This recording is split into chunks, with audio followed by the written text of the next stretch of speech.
नमस्कार, मैं हूं दीपांजलि मोइत्रा।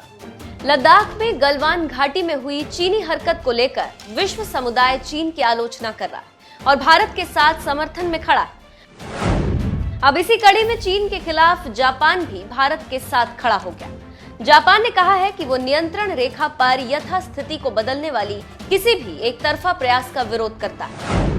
जापान ने भारत के प्रयासों और संयम की सराहना की है और आशा जताई कि इस पूरे मुद्दे का शांतिपूर्वक समाधान होगा।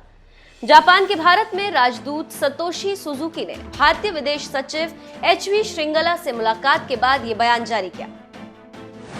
सुजुकी ने अपने ट्वीट में लिखा कि मेरी विदेश सचिव एचवी श्रृंगला से अच्छी बातचीत हुई। एलएसी पर श्रृंगला की ओर से दी गई जानकारी की और भारत सरकार के शांतिपूर्वक समाधान के प्रयासों की मैं प्रशंसा करता हूं। जापान आशा करता है कि इस विवाद का शांतिपूर्वक समाधान होगा। जापान यथास्थिति को बदलने की किसी भी कार्रवाई का विरोध करता है।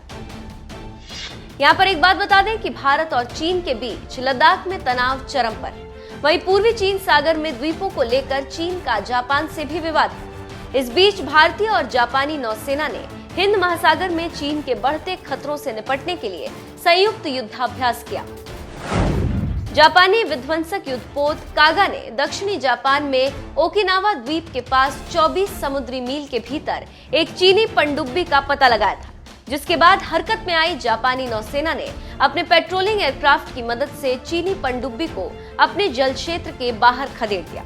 इसी तरह 2018 में भी जापान ने अपनी जल सीमा में एक चीनी पनडुब्बी को पकड़ा था। चीन और जापान में पूर्वी चीन सागर में स्थित द्वीपों को लेकर आपस में विवाद है। दोनों देश निर्जन द्वीपों पर अपना दावा करते हैं, जिन्हें जापान में सेनकाकू और चीन में डियाओस के नाम से जाना जाता है। इन द्वीपों का प्रशासन 1972 से जापान के हाथों में।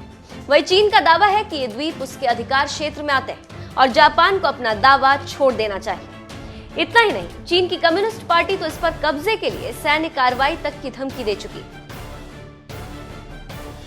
तो इस तरह से आप समझ सकते हैं कि चीन की हरकत कितनी खतरनाक है और किस तरह से आगे बढ़ रही है। अब वो समय आ गया है कि चीन की विस्तारवादी नीति को रोका जाए, नहीं तो ये आगे चलकर बहुत खतरनाक हो सकता है। अगर अभी रोका नहीं गया तो हो सकता है कि आगे बहुत देर ना हो जाए।